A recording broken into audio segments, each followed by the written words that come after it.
Y el hecho de que eh, esta señorita que apareció ahí. Bueno, entonces, la otra consideración importante para evaluar esto era, bueno, ¿cuándo va a cambiar esto? ¿Cuándo puede haber un cambio de tendencia? Y la respuesta es, cuando la Reserva Federal de los Estados Unidos decide empezar a subir las tasas de interés. La pregunta que hay detrás es, ¿y eso cuándo iba a ocurrir? Bueno, cuando la Reserva Federal de los Estados Unidos interprete que hay algún atisbo o algún riesgo de inflación. Y cuando sienta que hay un riesgo de inflación en los Estados Unidos, va a empezar a subir las tasas de interés y eso va a tener una consecuencia global.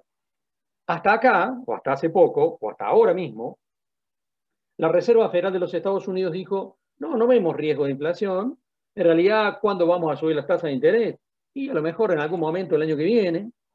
Y todo estaba en una situación de normalidad y los inversores especulativos diciendo, bueno, esto sigue así, sigamos jugando como estamos jugando. Pero ¿qué ocurrió hace unos 15 días, un poco más? En realidad apareció el dato de la inflación del mes de abril a nivel minorista en los Estados Unidos. Y lo que todos suponían tenía que ser una inflación mensual en abril en Estados Unidos de entre el 0,3 y el 0,4%, el dato oficial fue del 0,8, es decir, el doble.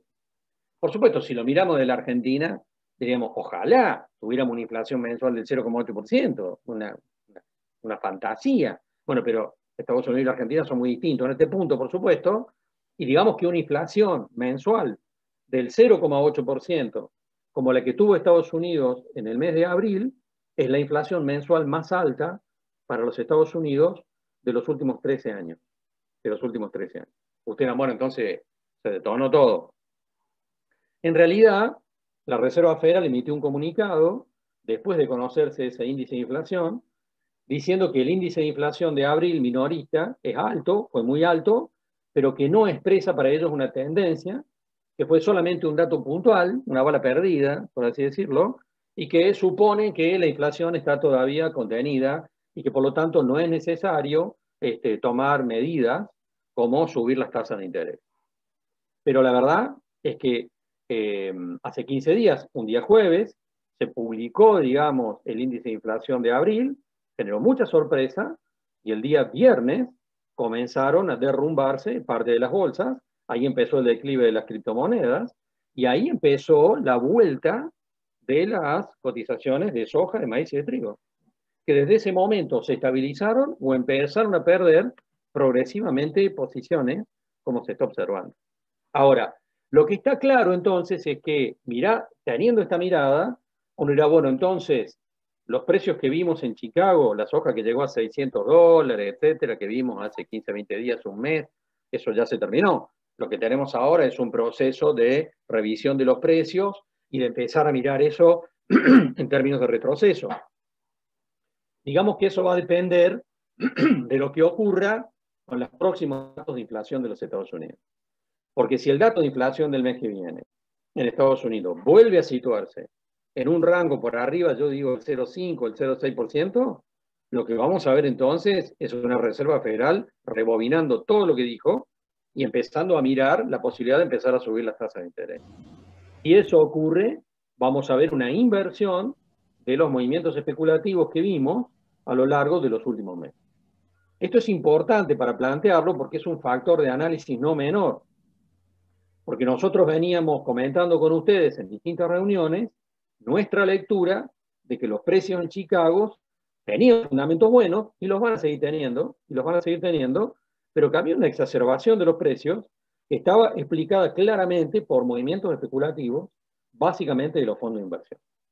Y si esos movimientos especulativos se dan vuelta, obviamente que el escenario de los precios va a tender a descomprimirse, como lo ha estado relativamente haciendo en los últimos 15 días en Chicago, en prácticamente todas las posiciones, solo que de una manera incipiente.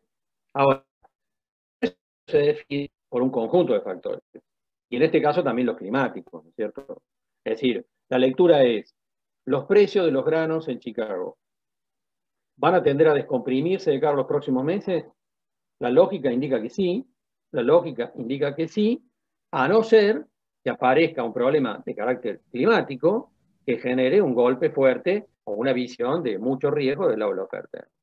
Pero si no hay un accidente climático en el escenario de los próximos meses en el hemisferio norte, la lógica nos está diciendo que los precios de prácticamente todos los granos, harinas y aceites tienen que comenzar un proceso de descompresión. Esto es importante para tener una mirada, cuando lo vamos a tomar en un rato, cuando estamos hablando de esta lectura, es decir, bueno, si esto se da vuelta en algún momento, lo que tendremos en los próximos meses, y tal vez mirando también a la próxima campaña, son buenos precios internacionales, pero no necesariamente lo que hemos visto el mes pasado, sino probablemente precios un poco por debajo. Y eso también genera alguna preocupación, porque mientras tanto en la Argentina, vamos a charlar después y lo podemos evaluar entre todos e intercambiar algunas ideas, lo que estamos viendo es que frente a una rentabilidad agrícola en esta campaña espectacular, en prácticamente toda la región pampeana, la lectura que tenemos es que los valores de los alquileres de los campos están yendo todos para arriba y también va a continuar la suba de los precios de los insumos. De tal manera que, mirado hacia la próxima campaña, no sería descabellado pensar que nos encontremos, al analizar la rentabilidad agrícola de la próxima campaña en la Argentina, aunque los precios están un poco por debajo, un rango por debajo de los precios de esta campaña, sobre todo mirando a Chicago, pero con aumentos en los costos de producción. Después vamos a volver sobre esto para charlarlo un poco más, pero digamos que esta es una introducción sobre la lectura que hemos charlado con ustedes en otras oportunidades y finalmente se ha ido produciendo lo que suponíamos tenía que ocurrir. Y si no hay un accidente climático en el hemisferio norte de aquí en adelante, en realidad lo lógico es, vuelvo sobre lo mismo, un proceso todavía incluso adicional de descompresión de los precios en Chicago, con su impacto obviamente sobre la Argentina. Es porque lo digo yo, no lo dicen los contratos a futuro en Chicago también, obviamente, trasladados a los próximos meses, la lectura del mercado en Chicago, no la mía, es precisamente esa. Ahora, mirando la situación de la economía argentina, entrando ya a mirar nuestras variables internas y el impacto de las decisiones de política económica, vamos a decir que la tasa de inflación es el termómetro para evaluar los nervios del propio gobierno argentino y también, de alguna manera, el comportamiento del resto de las variables. Como habíamos charlado con ustedes en otras oportunidades, habíamos dicho que el gobierno argentino se había metido solo en un brete a comienzos de este año al plantear que la inflación minorista este año se iba a situar en el 29%. Desde nuestras primeras reuniones a comienzos de este año dijimos que ese era un objetivo heroico, incumplible, absolutamente incumplible, y que lo ponía el gobierno argentino en una posición muy delicada de cara a los próximos meses porque era evidente que ese objetivo no se iba a poder llevar adelante. La inflación que tenemos acumulada en los primeros meses del año ya es del 17% en el primer cuatrimestre, lo cual indica que para llegar a una inflación del 29% a fin de año, minorista, de aquí en adelante y durante todos los meses que siguen, la inflación tendría que estar por debajo del 1,5% mensual, lo cual es absolutamente imposible. Ahora, el tema no es solamente la cuestión de decir, bueno, el gobierno argentino prometió esto, no se va a cumplir, mala suerte. En realidad, esto remite en cascada al problema de otras cuestiones, porque además el presidente Alberto Fernández prometió en enero, le prometió a trabajadores en relación de dependencia, a los jubilados, que iban a tener alguna recuperación parcial del poder adquisitivo que han venido perdiendo en los últimos años. Y por supuesto, con ese criterio se negociaron las paritarias de muchos gremios, como ustedes saben, con un rango de aumento salarial para el año de entre el 30 y el 35%. Si un gremio arreglaba por el 33, claro, si la inflación era el 29, y recuperaba 3, 4 puntos. El tema es que muchos gremios cerraron entre el 30 y el 35%, y ahora sabemos, por supuesto, siempre lo supimos en realidad, que la inflación no va a ser del 29%, sino que se va a situar entre el 40 y el 50%. A nivel minorista, el cálculo oficial del INDEC. El cálculo oficial del INDEC este año va a dar una cifra al final del año por arriba del 40%, con lo cual obviamente la pérdida de poder adquisitivo va a continuar para muchos trabajadores y para jubilados, y esto tiene un impacto sobre el mercado interno y sobre el consumo, pero también va a tener un impacto en términos políticos, electorales, etc. Ahora, estamos hablando de nuestros negocios y los mercados. ¿Cuál es el tema acá? El tema es que un gobierno argentino, lo habíamos dicho en otras reuniones, que planteó planteó en realidad una estrategia de que la inflación iba a ser el 29% y eso no ocurre, se ve forzado a tomar cada vez más decisiones de intervención sobre los mercados, más decisiones de marcos regulatorios, y en ese punto también tal vez termina tomando decisiones apuradas, sin pensarlas, donde entra, entre otras cosas, la decisión que se tomó sobre la carne vacuna. El gobierno argentino en realidad dice esto. Esto es lo que dijo el Banco Central de la República Argentina a comienzos de esta semana en relación a su imagen sobre la inflación. Dice, la inflación se aceleró debido a la recuperación del precio relativo de los servicios, la recomposición de los márgenes de comercialización minorista en algunos sectores y el avance de la paritaria. A lo cual hay que sumar el aumento de los precios internacionales de los commodities. Es decir, la versión de que la inflación obviamente es multicausal, responde a múltiples causas. Con ustedes yo he hecho énfasis muy fuerte en la recomposición de los márgenes de comercialización. Dijimos desde febrero, el gobierno argentino no va a poder controlar este proceso, porque la inflación no es solamente un problema de los oligopolios o los monopolios, sino que hay miles y miles de empresas pyme en toda la Argentina que el año pasado perdieron márgenes de rentabilidad, resignaron márgenes de rentabilidad e intentan recuperar en este proceso. Y eso entonces genera presiones inflacionarias de una dimensión tal y de una diversidad tal que es de imposible regulación y de imposible control de parte del gobierno argentino. Y por eso decíamos que más allá de la buena voluntad, inevitablemente mirábamos un proceso inflacionario que el gobierno argentino no iba a poder controlar en este punto. Después vamos a tocar el tema de la carne vacuna, nos vamos a detener particularmente en eso, porque entonces decimos, el gobierno argentino en este proceso empieza a tomar decisiones, que no digo como manotazo de ahogado, pero en realidad claramente decisiones que no están pensadas adecuadamente y que tienen que ver con que no sabe para dónde ir en un contexto donde se le escapa la tortuga por todos lados. La decisión de frenar la exportación de carne vacuna en realidad está vinculada básicamente con que la carne vacuna es un componente esencial del índice de alimentos que calcula el INDEC. Por lo tanto, si el aumento de la carne vacuna es del 20%, me está moviendo el índice de inflación por lo menos en un punto, digamos, una cifra muy alta. Y eso expresa por qué decidió intervenir. Acá en realidad, yo digo, la crítica, por lo menos la mía, la más fuerte, digamos, es la falta de previsión que claramente ha tenido el gobierno argentino en este marco, porque con ustedes venimos trabajando estos espacios mensuales del año pasado, y si ustedes recuerdan, ya en octubre del año pasado, decíamos que se iba a producir un aumento de la carne vacuna para esta época. Y no había que ser mago, ni tener la bola de cristal, ni ser Nostradamus. En realidad, lo que se veía desde julio, agosto del año pasado, era un proceso de pérdida creciente de los productores feedloteros, sobre todo, que estaban desarmando posiciones, que estaban disminuyendo el nivel de reposición. Entonces, si yo tengo un proceso donde, ya vamos a ver en un gráfico después, tengo una aceleración de las exportaciones, en un contexto donde evidentemente voy a tener un problema de oferta en algún momento, porque los principales jugadores están desarmando posiciones, y no había que ser mago para darse cuenta que en algún momento del primer semestre del año los precios iban a subir. ¿Qué estaban haciendo los funcionarios del Ministerio de Agricultura de la Nación hace 6, 7 meses atrás, cuando nosotros en estas reuniones con ustedes discutíamos esto, y todos sabíamos que los precios iban a aumentar? La verdad es llamativo, ¿no es cierto? Y en realidad me queda claro a esta altura del partido, por lo que pude averiguar dentro del entorno que uno maneja y tiene acceso, que la decisión, ya vamos a avanzar un poco más sobre esto, pero la decisión de frenar las exportaciones de carne vacuna fueron decisiones en las cuales no se consultó en absoluto al Ministerio de Agricultura de la Nación. No se consultó en absoluto. Y la verdad es que desgraciadamente los funcionarios y particularmente el ministro de Agricultura tienen muy poco acceso al propio presidente. De tal forma que esta decisión finalmente fue tomada en el entorno del ministro Guzmán y del ministro Culpa, que la verdad pocas veces deben haber pasado la General Paz de Buenos Aires.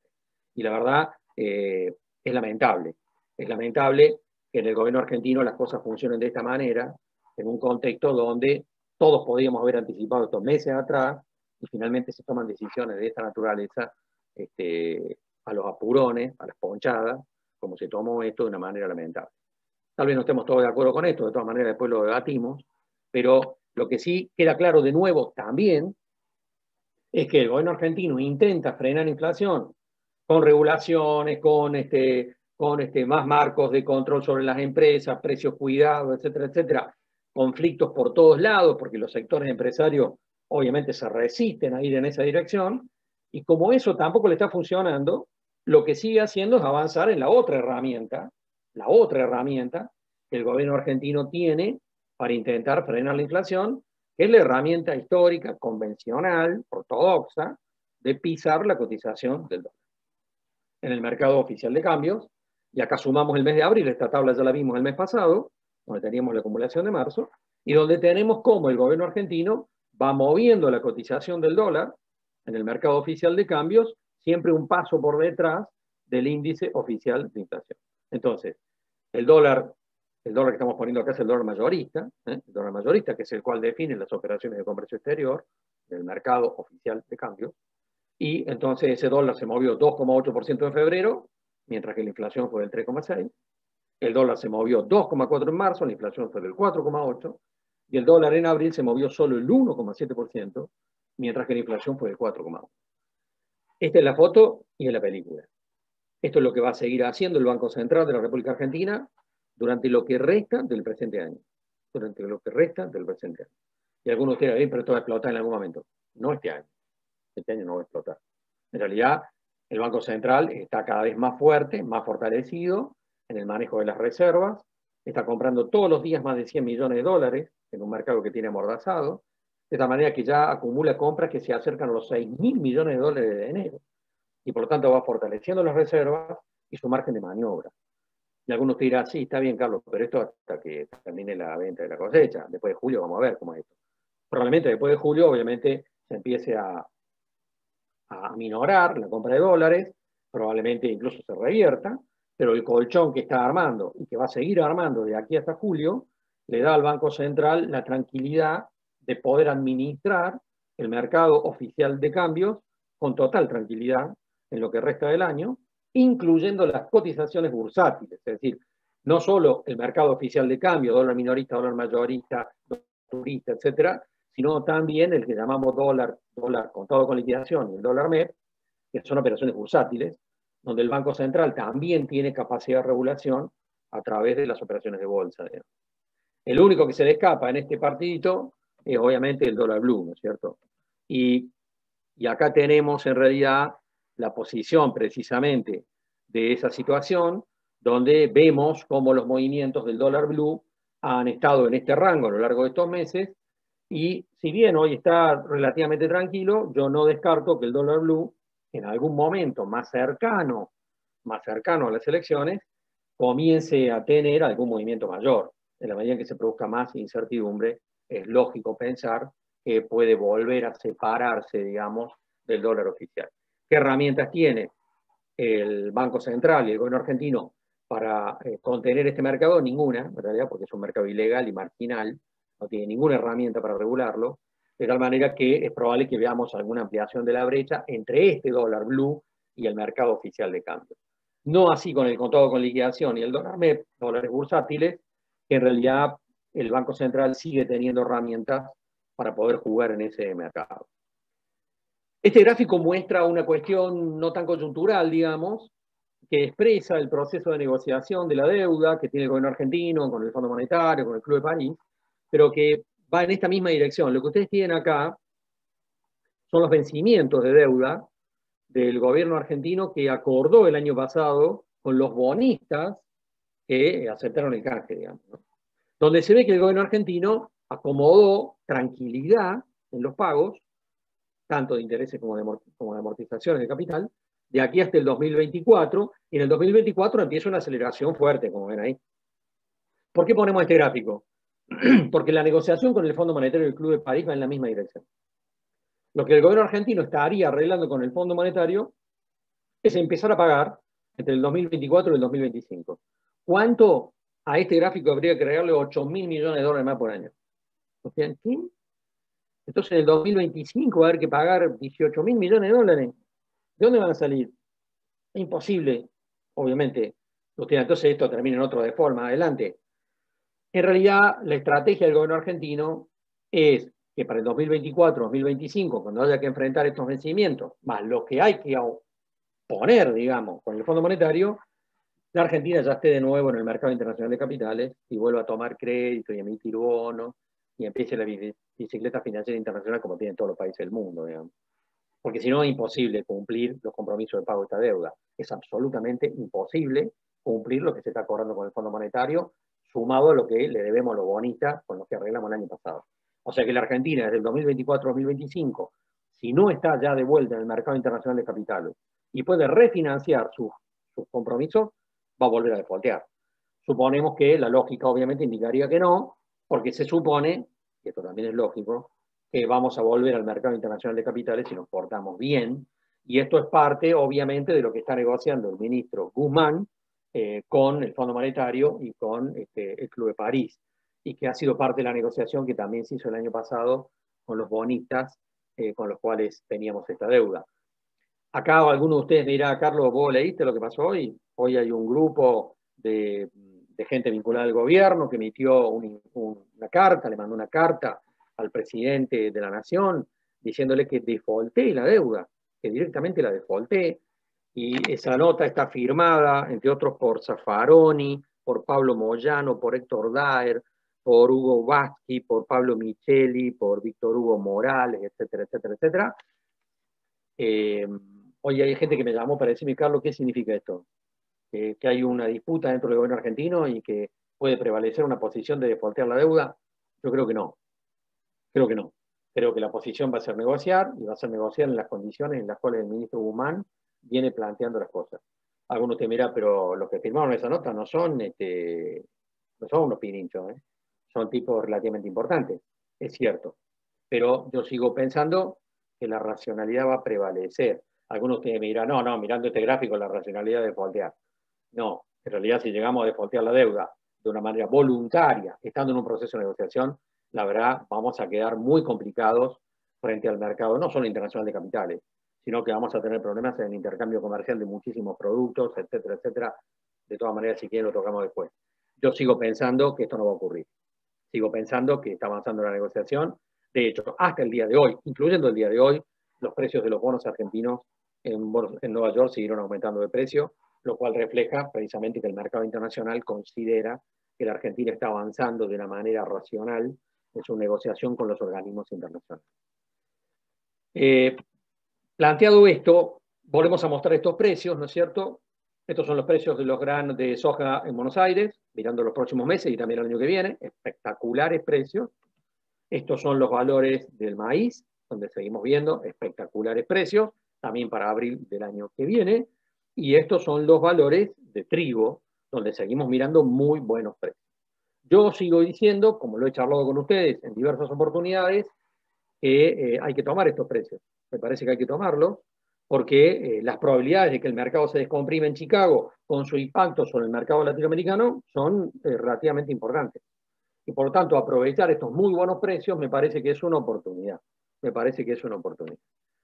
Rescato este gráfico que hemos charlado con ustedes en otras oportunidades también, ya lo vimos en la reunión pasada, que nos remite a la lectura de que no hay atraso cambiario en la Argentina, al menos no comparado con Macri, ni comparado con la segunda gestión de Cristina Fernández, y el hecho de que se ha dado una combinación espectacular en términos de precios internacionales, tipo de cambio competitivo, y el hecho de que muchos de los productores agrícolas de la Argentina el año pasado ya habían tenido una buena campaña y por lo tanto habían adelantado la compra de insumos, de tal manera que el cálculo de rentabilidad de esta campaña entran los costos del año pasado con los precios de este año, fiesta recontra fiesta, ¿no es cierto?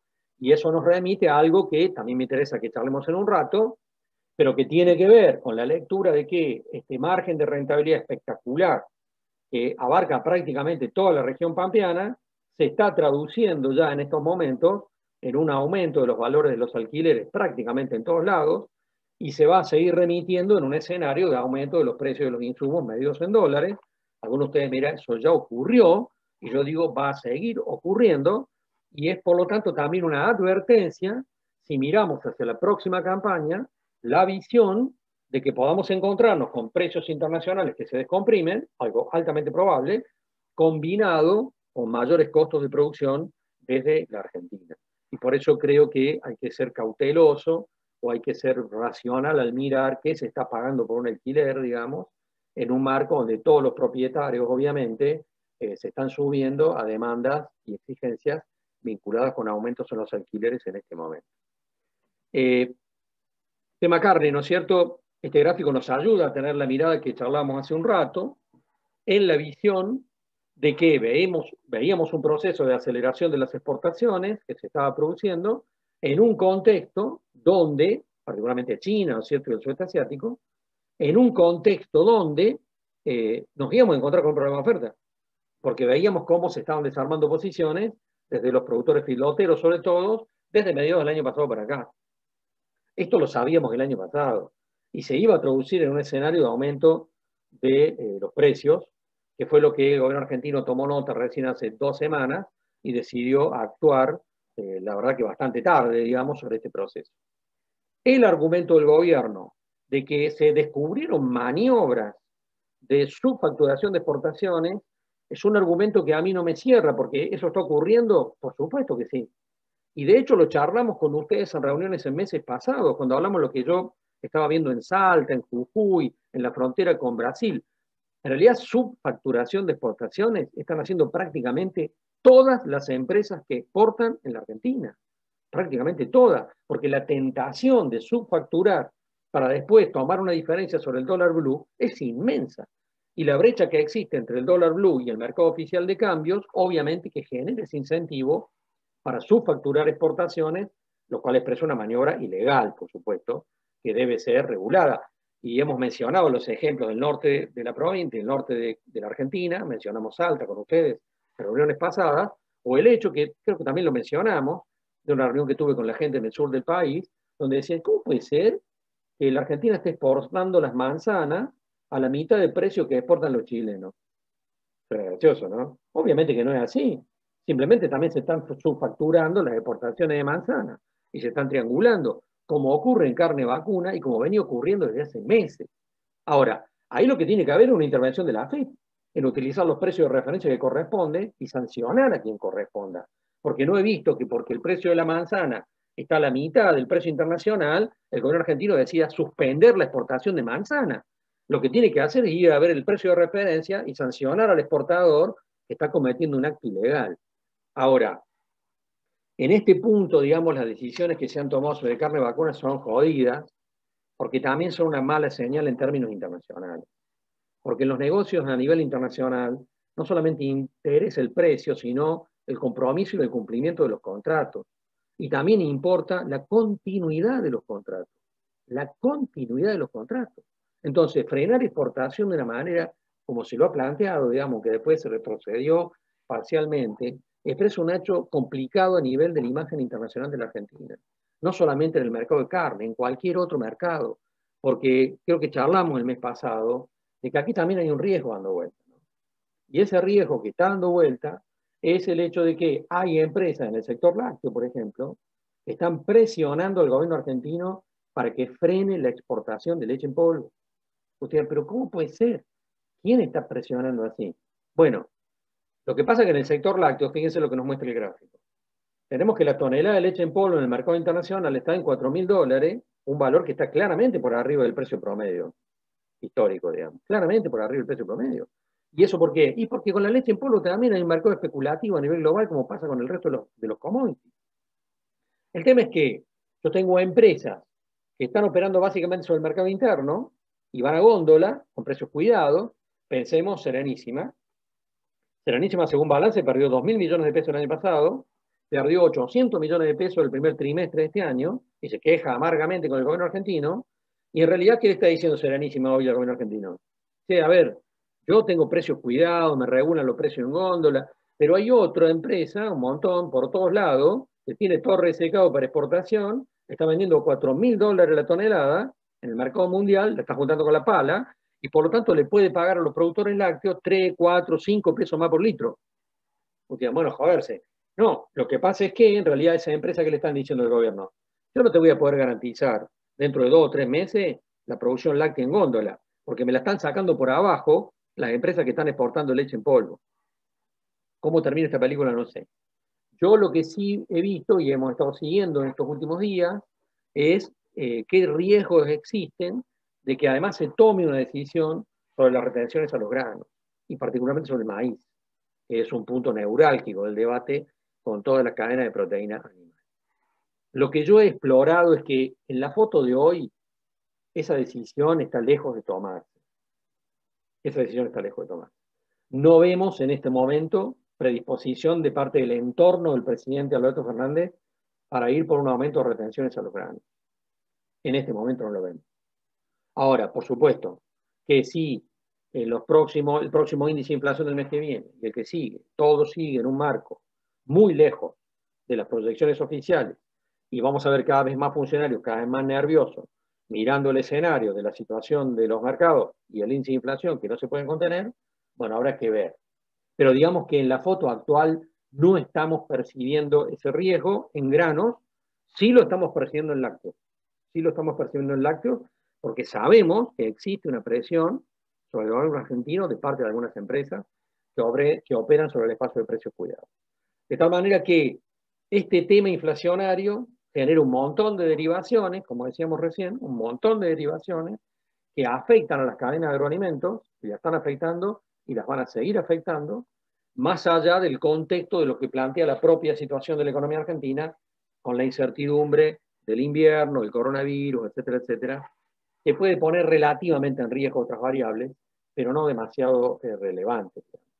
Pero sí nos parece que hay ciertas cosas en este punto que están en claro, como la inflación, como el hecho de que vamos a seguir teniendo tasas de interés negativas frente al proceso inflacionario, que el dólar va a seguir subiendo por debajo de la misma inflación, que no tenemos riesgo de un golpe evaluatorio, al menos en los próximos meses y en lo que resta del año, y que por supuesto en este abanico de cosas tenemos que medir adecuadamente las decisiones que se están tomando. Sigo viendo, por supuesto, con alguna preocupación que la liquidez inmensa que se genera en la región pampeana en esta campaña se está trasladando al aumento de los alquileres de los campos de una manera, no sé si del todo responsable, que va a seguir presionando sobre los precios de los insumos, que en algún punto va a empezar a traccionar sobre el mercado inmobiliario urbano, lo estamos viendo ya en Villa María particularmente, en la relación que tenemos con algunos corredores inmobiliarios, y por supuesto más presión sobre el mercado de maquinaria agrícola, que ya está detonado, digamos, y algunos otros espacios, ¿no? Y algunos otros espacios como para mirar. Desde el Banco de Córdoba, por ejemplo, estamos charlando con el Ministerio de Agricultura, a ver si se puede acompañar a algunas empresas para salir con algunas líneas de apoyo, aprovechando esta liquidez, de apoyo para riego extensivo, para productores de la región pampeana en la provincia de Córdoba. Es decir, uno tiene que mirar solo la amenaza acá, ¿no es cierto?, sino tal vez mirar la oportunidad de poder ir por algún proceso de inversión más virtuoso. Nosotros estamos trabajando varios proyectos de inversión en cadenas de valor para grupos de productores que están metiendo huevo en otras canastas y va por molinos harineros, por plantas, etcétera, etcétera, de todo tipo. Eso también nos parece virtuoso dentro del contexto de mirar un excedente agrícola en esta campaña que para algún lado tiene que ir, ¿cierto? Para algún lado tiene que ir, más allá de que también es cierto que estamos percibiendo que como pasó en la campaña pasada y en otras anteriores, los productores se están desprendiendo básicamente de maíz y de trigo y están prefiriendo sentarse sobre la soja a esperar para dónde va el viento. Pero en esta lectura obviamente tiene su lógica porque obviamente los alquileres de los campos también se definen en soja, ¿cierto? Y eso explica tal vez en algunos puntos la decisión de los productores de contener soja y desprenderse más de maíz y de trigo y de otros cultivos también. Bueno, yo dejo acá la exposición para que empecemos a debatir, si les parece, porque, bueno, hay muchos temas interesantísimos para intercambiar opiniones, escuchar un poco la visión de algunos de ustedes, y bueno, y charlar entre todos un poco el marco de decisiones, en el marco de cómo está transitando la película de la economía argentina y también de los mercados internacionales.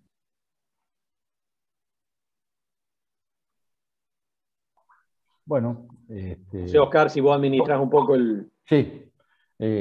Bueno, hoy somos muchos, por lo tanto, eh, al que quiera empezar con alguna pregunta para Carlos, que levante la mano nomás y arranque.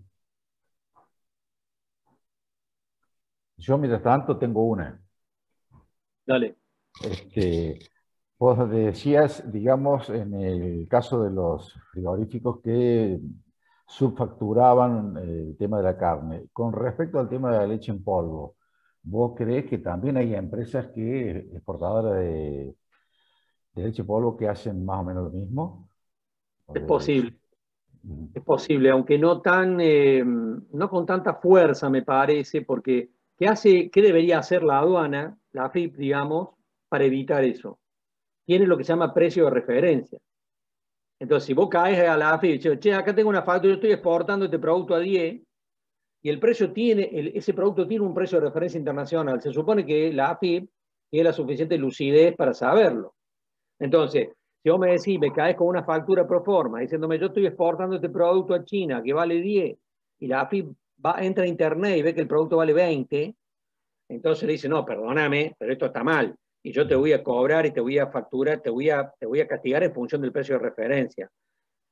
El precio de leche en polvo tiene un precio de referencia, este gráfico está armado en base al precio de referencia internacional, por lo tanto, vamos a ir en carne vacuna, pasa lo mismo. Lo que pasa es que la leche en polvo es un commodity con un precio unificado, digamos, mientras que en la carne hay una gran diversidad de precios.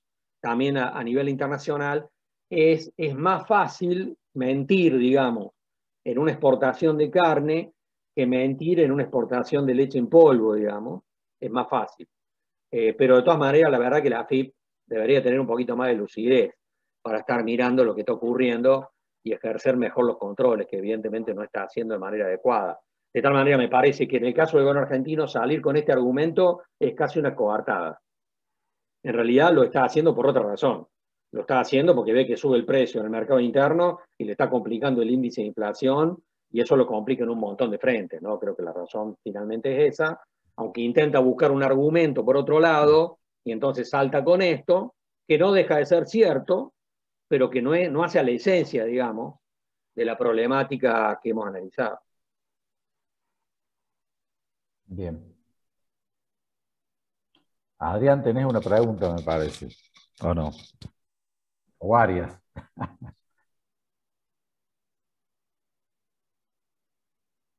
Gente. Bueno, una pregunta podría ser, ¿qué alternativa tenía el gobierno en relación al problema del incremento del precio de la carne en el mercado interno?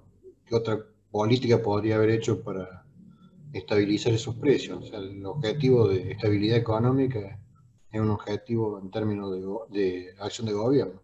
Está por un lado la mirada del sector ganadero y de los grupos exportadores, que está bien, hay que mirarla, pero también está los intereses nacionales ahí en juego. Por eso quería preguntarte qué alternativa tenía. Porque yo justo pensaba en el tema este. La pieza, ¿cierto? Muy cortito. El comportamiento de Estados Unidos en relación a los insumos y a las vacunas en relación al contexto mundial de pandemia. O sea, tomar una decisión soberana. Bueno, primero resolvemos nuestro problema sanitario internamente, no se exporta nada, ni vacuna, ni insumo para producir vacunas, nada, nos cuidamos nosotros, ¿no? ¿Qué hacemos con el tema alimentario en el mercado interno? Esa es una pregunta. Perfecto. En el centro de la escena, obviamente, está la aceleración del precio del maíz, ¿no es cierto? A lo largo de pasado hasta acá. Ahora, yo digo, en octubre del año pasado esto se sabía. Se sabía que los productores filoteros estaban perdiendo plata, que estaban desarmando posiciones. Hasta el día de hoy, digamos que seguimos viendo cómo se caen los productores lácteos, ¿no? Quien esté cerca de la cuenca Villa María o de la cuenca Rafaela, o quien haya pasado por Trenquelauquen, en todas las cuencas lácteas se nos siguen cayendo productores lácteos todos los días, en un proceso, digamos, que es la contracara de la felicidad de un productor agrícola, ¿está bien? Mientras que un productor agrícola está mirando un margen de rentabilidad y por ahí no sabe qué hacer con la plata, tenemos productores filoteros que han perdido plata todo el tiempo y tenemos productores lácteos que directamente se caen. Ahora, el planteo es decir, bueno, ¿qué habría que haber hecho? Yo lo que digo, en octubre del año pasado, cuando ya veíamos esto, cuando ya veíamos esta película, yo he tenido reuniones con los productores lácteos y a empresas lácteas en octubre del año pasado, y la verdad que lo que se veía era negro azabache, y lo que había que decir a la gente, ya que habrá que bancársela porque no va a haber otra medida. Ahora, en economía decimos que hay decisiones técnicas, decisiones en economía, decisiones de política económica, que son técnicamente viables y otras que son políticamente viables. Si yo hubiera pensado en octubre del año pasado, sabiendo que la película era esa, de decir, bueno, los productores agrícolas la van a pasar bomba acá, pero se nos van a caer productores lácteos, los productores porcinos la van a pasar mal, vamos, los filoteros pierden plata, va a caer la oferta, ¿qué hacemos? Una decisión técnica hubiera sido aumentar la retención del maíz, obviamente. Eso hubiera sido una decisión.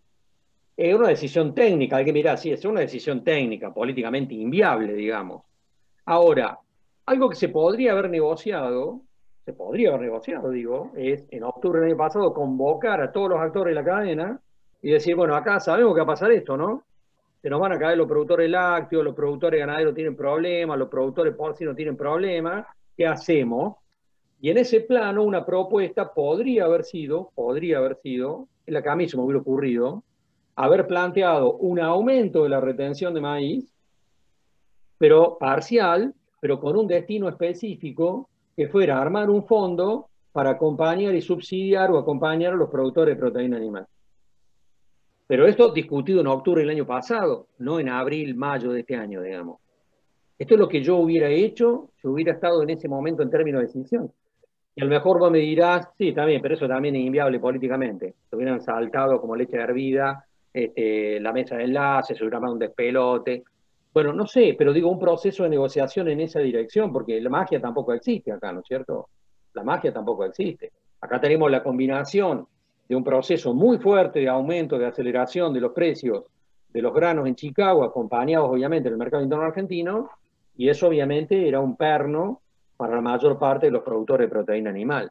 Si yo hubiera podido tomar una decisión, hubiera tomado esta que acabo de decir, digamos. Me parece que habría que haberla planteado en un marco de negociación, pero tomándose todo el tiempo necesario. Una negociación que debía haber empezado en octubre del año pasado, cuando todos sabíamos que la película iba para este lado, ¿no? Porque convengamos esto, ahora se nos están cayendo los tambos. Y una cosa es que se nos caiga una hectárea de campo agrícola, puede ser que se recupera rápidamente. Ahora, cada tambo que desaparece, ¿cuándo lo recuperamos?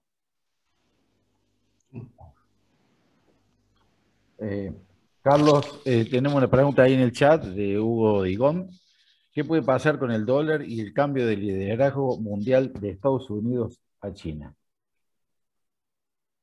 Bueno, el dólar está en un proceso de debilitamiento frente al conjunto de las monedas del mundo en el marco de la coyuntura, digamos, propia de la pandemia y la emisión furiosa que hicieron el año pasado, y eso explica un debilitamiento que va a persistir en el tiempo. Ahora, es importante mirar, digamos, la estrategia de China, ¿no es cierto? En realidad, China tiene una estrategia de penetración en los mercados globales y de intentar posicionar su moneda en el contexto internacional. Esa es una estrategia de largo plazo que tiene China. Yo particularmente creo que si miro una película de varios años, lo que voy a ver es un proceso de valorización de la moneda china en relación al dólar norteamericano. Creo que efectivamente eso es una carrera que va en esa dirección, porque tiene que ver además con los grandes excedentes que tiene China en el mercado global, digamos. Ahora, ¿en qué momento una moneda como el yuan chino puede desplazar al dólar norteamericano como moneda internacional? La verdad que eso es muy difícil de prever, pero son procesos de muy largo plazo. Son procesos de muy largo plazo. Pero pensemos una cosa, ¿no? Si yo hace 30 años atrás me iba a Vietnam o a Tailandia y lo veía el presidente del Banco Central y decía, che, ¿qué tenés en las reservas? Iba a tener dólares solamente y algo de oro, pero básicamente dólares. Si yo hoy le pregunto al presidente del Banco Central de Vietnam, al presidente del Banco Central de Tailandia, che, ¿qué tenés en las reservas? Tiene casi en partes iguales dólares y yuanes chinos. La razón obviamente es que China obviamente es el gran jugador de todo el mercado sudeste asiático y por lo tanto una gran cantidad de países en el mundo están ya combinando en sus reservas no solo dólar norteamericano, sino la moneda china. De hecho, como ustedes saben, nosotros tenemos un swap con China, de tal manera que el propio Banco Central de la República Argentina tiene una porción de sus reservas, aunque en términos virtuales, también en yuanes. Algo impensado una década atrás, ¿no es cierto? O sea que aquí hay obviamente un proceso, ese proceso creo que va a continuar en los próximos años, pero es una tendencia lenta que va a durar años. Ahora, lo que sí me queda claro a mí es que en este año y el año que viene, etcétera, en este proceso de este año y el año que viene, el dólar va a estar en un escenario de debilidad frente a otras monedas fuertes del mundo, ¿no es cierto? No frente al peso argentino ni la moneda de Tanzania, sino frente a otras monedas fuertes del mundo. Creo que este proceso de aumento inédito en la historia del capitalismo, de más de 360% de dólares en el mundo el año pasado, tiene un impacto que no se va a depurar en el transcurso de este año ni el año que viene.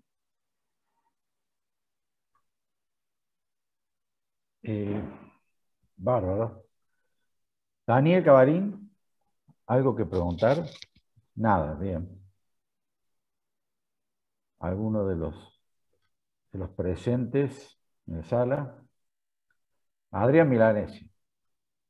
Sí, yo tengo una pregunta a toda la sala, digamos. Porque un dato que me puse a buscar estos días y no lo pude encontrar en ningún lado, es cuánto cuesta acondicionar una tonelada de carne, la que sea, para el destino que sea, para que pueda estar en condiciones de exportar. Porque una cosa es matar un novillo en el frigorífico local, tenerlo 5 horas en la cámara y que lo venga a buscar el carnicero y lo cuelgue en el gancho.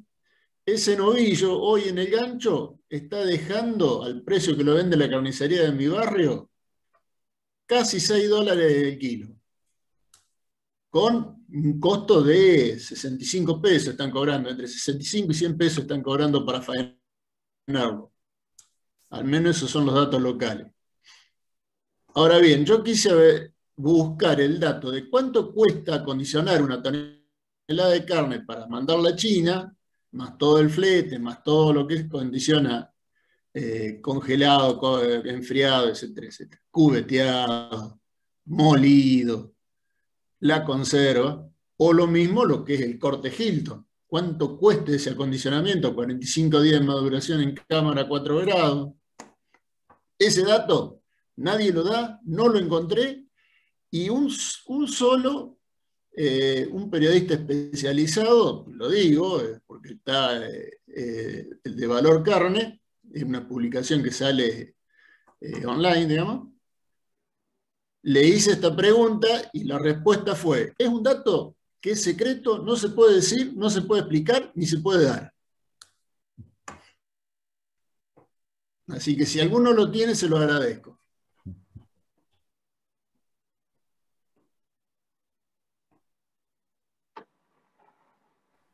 Yo te puedo pasar, Adrián, unos datos estimativos de otro segmento de lo que es la diferencia del precio, todos los gastos que van, no en el proceso de acondicionamiento, sino los gastos en general, que valen para muchos productos alimenticios, que van desde la planta hasta lo que llamamos el precio FOB, que incluye el flete a puerto, todo lo que es el despachante a aduana, todo lo que es el proceso, digamos, de manejo del contenedor, hasta que vos lo subís al barco, digamos. Esos datos te los puedo pasar en términos generales porque son prácticamente parecidos para muchos productos, más allá de cómo está el contenedor, si está refrigerado o no está refrigerado, digamos. Estos datos te los paso, después te los paso por mail. Dale. No va a ser a lo que está dentro del frigorífico, no el costo interno dentro del frigorífico, sino todo lo que, una vez que vos tenés el contenedor en la puerta de la planta, más o menos lo que cuesta subirla al barco, digamos, incluyendo impuestos, sí. Digamos, despachante a aduana, carta de crédito del banco, todo lo que en general incorpora el proceso del precio FOB.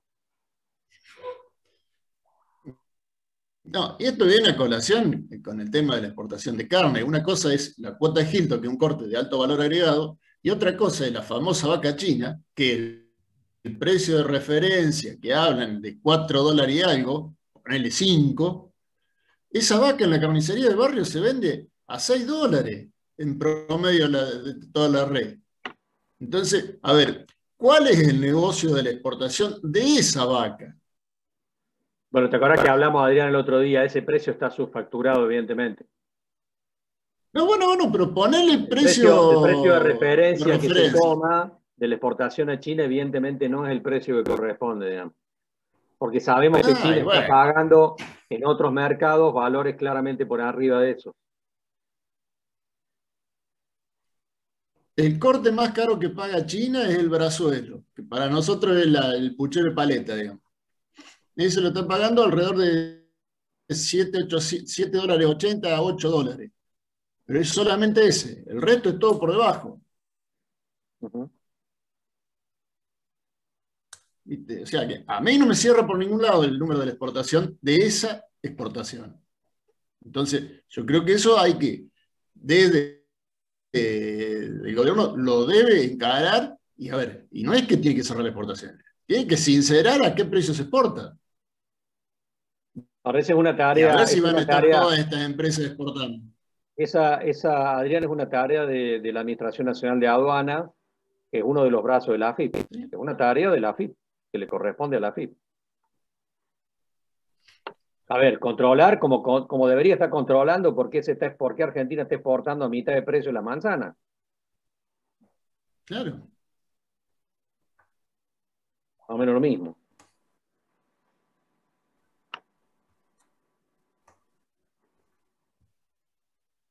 Bien. Bueno, hace una hora que estamos con Carlos. No sé, Daniel, ¿tenías algo que decir? Digo, el tema es, me da la impresión que es pura y exclusivamente político, evidentemente. El tema es cómo se construyen las fuerzas para que esto cambie, ¿no? Porque está claro que hay una trama muy importante acá de no sé cómo llamarlo, pero de indecisiones que en muchos casos por falta de fuerza, pero en muchísimos otros casos por ninguna ganas, ni ninguna intención o por muchos intereses que están cruzando seguramente a muchos decisores. Esto no se puede arreglar y vemos que en lugar de mejorar estamos enterrándonos cada vez más. O sea, no se vislumbra un horizonte positivo, porque uno ve que la toma de decisiones evidentemente va en sentido contrario a lo que sería la lógica política, ¿no? O sea, esto de cerrar las exportaciones hoy, la cierran en un momento de alza de precio de commodity, donde muy probablemente se siga liquidando vientre, como pasó hace 10, 12, 15 años atrás, y otra vez le van a echar la culpa al gobierno, como se le echaron hace 10, 15 años atrás, de que la baja de la cantidad del stock vacuno es debido al cierre de exportación, lo cual es una verdad muy a media, digamos, porque en realidad la pérdida de stock en gran medida fue porque se destinaron campos ganaderos a producción de soja y otro tipo de commodity. Entonces, uno no entiende a veces este tipo de medida y este tipo de funcionamiento de la política realmente, porque la verdad yo sinceramente no me da la cabeza para poder llegar a entenderlo, ¿no? Si hay cruces de intereses, hay debilidad política o hay estupidez generalizada, la verdad no lo sé. Digo, es para tratar de compartir un poco algo de catarsis en esto. Bueno, Daniel, vos sabés que yo estuve tratando de explorar, hablando con gente, qué había pasado acá en esta decisión, y lo que sí me quedó claro es que el ministro de Agricultura está pintado, ¿eh? Mínimamente se tendría que haber ido. ¿Cómo le van a hacer firmar? Lo hablamos con Adrián, hacerle firmar una resolución. La tomó el Tipo que no cortó presidente. ni pinchó. La decisión la tomó el presidente a la vuelta de Europa, básicamente en una pequeña reunión que hizo con Culfa y con Guzmán. Yo la verdad que he explorado a alguna gente conocida, digamos, que maneja el tema y es como que el ministro Basterra no tiene llegada al presidente de la Nación. Entonces, ¿para qué están, digamos? Y después las decisiones se toman en otro ámbito. Acá digamos, porque si no empezamos a sobrevalorar, como vos decís, los planteos políticos, ¿no? Porque ¿qué hay detrás de esto? Hay ineficiencia también, ¿no? Hay falta de articulación entre los ministerios, hay falta de diálogo, entonces terminan tomando decisiones algunos actores que no saben lo que están diciendo. Yo sé de buena fuente que la propia Paula Español, que estuvo diciendo que había que aumentar retención en grano, estaba en contra de la medida del cierre de carne vacuna. La propia Paula Español estaba en contra. O sea, entonces está claro que ni siquiera ese sector estuvo vinculado a la decisión. Carlos, hay otra pregunta en el chat. Dice, ¿qué alternativas de negocio para el sector que no sean los tradicionales ves como más promisorio en el mediano plazo? Bueno, hay muchos negocios, ¿no es cierto?, de productos alternativos que me parece que son interesantes y en cadena de valor. Con ustedes hemos charlado en otras oportunidades, ¿no es cierto?, en Salta estamos armando un plan estratégico con productores y acopiadores y algunos exportadores ampliando la cantidad de hectáreas de mungo y azuki para el mercado sudeste asiático. Les quiero comentar algo que me parece interesante de la profesión, porque la semana pasada yo di una conferencia para el gobierno de La Pampa, que el gobierno de La Pampa destinó a todas sus cooperativas agropecuarias, agrícolas en realidad, y para grupos de productores, y con ello estamos pensando en negocios de cadenas de valor, sobre avena, pensando en avena arrollada para exportación, en plantas de peleteo de alfalfa, es decir, distintas cadenas de valor. Y, y me encontré con un ingeniero agrónomo que en el marco de las preguntas me decía, yo tengo una agronomía y en realidad acá estuvimos haciendo girasol alto oleico, pero en realidad después no, nos clavan con el negocio, al final uno se pone a hacer una cosa alternativa y después no termina manejándola. Y yo le planteé la reflexión porque la reunión era con las cooperativas. Dije, lo que pasa es que todo ese tipo de negocio, como exportar maíz pisingallo, coriandro, girasol confitero, o azuki o mungo, lo tenemos que pensar en términos de cadena de valor. No lo tenemos que pensar desde la producción primaria individual. El negocio no es hacer maíz pisingallo o girasol confitero. El negocio es venderlo en el mundo. Y para eso tenemos que armar una cadena de valor. Yo digo, el gran proceso cuando uno piensa en productos alternativos es tener la escala que corresponde para pensar el negocio de exportación y pensar el negocio en términos de cadena de valor. Es decir, juntar grupos de productores, como hemos estado haciendo, hemos charlado en algunas otras reuniones, definir toda la cadena de valor para terminar un negocio de exportación. Ahí cierra la cosa. Si no, el negocio lo termina manejando siempre el que tiene la sartén por el mango y ya sabemos quién es. Y entonces terminamos en un proceso donde me pongo a hacer productos alternativos, voy por productos especiales. Si no soy parte de los eslabones que son parte de la cadena de valor, el negocio siempre se lo va a llevar otro, ¿no? Yo digo, este me parece que es el gran desafío que tenemos.